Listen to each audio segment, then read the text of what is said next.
मित्रों, अगर ना चाहते हुए भी आपके मन में अश्लील विचार आते हैं, पॉर्न देखने का मन करता है, गंदी वीडियोस देखने का मन करता है, तो भगवान बुद्ध की यह कहानी आपके विचारों को बदल सकती है। एक बार चंद्रवंशी राजकुमार भरत बुद्ध के सानिध्य में भिक्षु के रूप में दीक्षित हुए। भगवान बुद्ध अपने भिक्षुओं को उपदेश देने के साथ साथ उनको भिक्षाटन के लिए भी भेजते थे, जहाँ से उनको भिक्षा मिलती थी। भरत को भगवान बुद्ध ने भिक्षा लेने के लिए एक श्राविका के घर पर भेजा। भरत रास्ते में चलते हुए सोच रहे थे कि ना जाने आज खाने में क्या मिलेगा। हमेशा महल में खाने के लिए अनगिनत स्वादिष्ट भोजन मिलते थे, लेकिन आज जो भी मिलेगा उसी से काम चलाना पड़ेगा। यह सारी चीजें भरत के मन में चल रही थी। भरत ने श्राविका के घर पर जाकर भिक्षा के लिए याचना की। श्राविका ने भरत को बैठने के लिए कहा।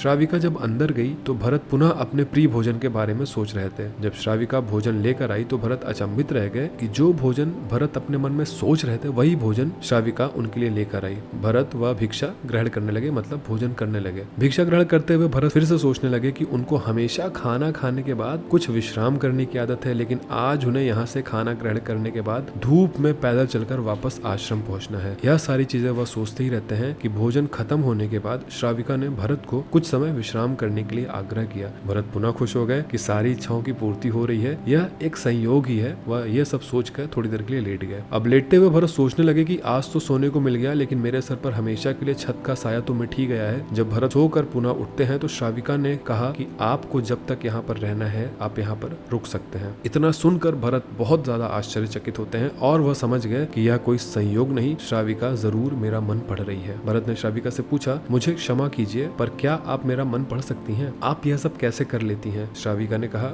शुरू में मेरे लिए यह कठिन था, लेकिन मैंने खुद के विचारों को देखना शुरू किया। शुरू में मेरे विचारों की संख्या अनगिनत थी, पर मैंने अपना पूरा ध्यान उन विचारों पर केंद्रित किया। मैंने बिना पक्ष विपक्ष के अपने विचारों को देखना जारी रखा। धीरे धीरे मेरे विचारों की संख्या कम होती गई, मेरे सारे व्यर्थ के विचार दूर होते गए। तब से मैं दूसरों के विचार पढ़ लेती हूँ। और यह सब सुनकर भरत घबरा गए। भरत ने श्राविका से आज्ञा ली और वहाँ से निकल पड़े। रास्ते में चलते हुए भरत अपने मन के विचारों का स्मरण करने लगे। भरत के मन में श्राविका के बारे में अश्लील विचार भी आए थे। भरत ने यह सोचा कि श्राविका भरत के बारे में क्या सोच रही होगी। भरत को खुद पर शर्म आ रही थी। वह आश्रम पहुँचने के बाद भगवान बुद्ध से कहते हैं कि वह अब कभी भिक्षाटन के लिए नहीं जाएंगे। भगवान बुद्ध ने भरत को नीचे बैठाया और कहा, क्या हुआ? तुम मुझे अपनी व्यथा विस्तार से बताओ। भरत ने सारी बातें भगवान बुद्ध को बताई। भरत की बातें सुनकर बुद्ध ने कहा कि आज से 7 दिनों के लिए श्राविका के घर पर भिक्षा के लिए तुम ही जाओगे, लेकिन तुमको कुछ बातों का ध्यान रखना पड़ेगा। कल तुम जाते हुए अपने चित्त को पूरे होश में रखना। तुम्हारे अंदर कौन से विचार उठ रहे हैं उन पर ध्यान केंद्रित करना। होशपूर्ण और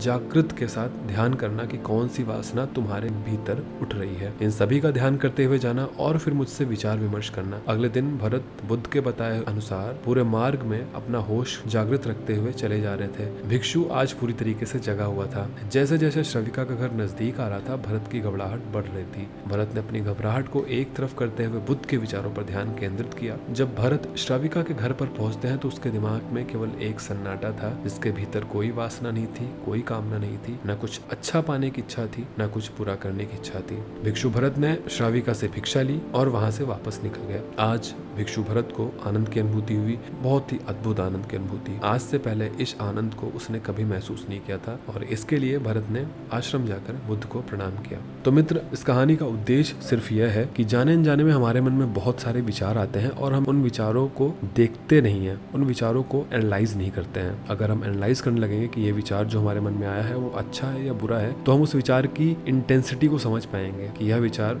भविष्य में जाके हमारे लिए कुछ अच्छा कर सकता है या बुरा कर सकता है। आजकल अधिकतर होता है कि जैसे आपके मन में पॉर्न का, अश्लील चीजों का विचार आया, आपके पास चीजें एक्सेसिबल हैं, आपने तुरंत लैपटॉप खोला, आपने तुरंत फोन खोला और आप पॉर्न देखने लग गए। लेकिन जिस पल आपके मन में इस पॉर्न का या कोई भी गलत काम करने का विचार आता है, आप 2 मिनट के लिए रुकिए, सोचिए कि उस विचार से जो कर्म आप करेंगे वो आपके लिए अच्छा है या बुरा है। अगर आप ये सोच लेते हैं और अगर आपको ये अनुभूति होती है कि उस विचार के बाद जो आप काम करने जा रहे हैं वह गलत है, तो आप वो काम करेंगे ही नहीं। उम्मीद करते हैं कि आपको ये कहानी पसंद आई होगी। अगर आपको ये कहानी पसंद आई हो तो अपने मित्रों के साथ अवश्य शेयर करिएगा। ओम नमो बुद्धाय।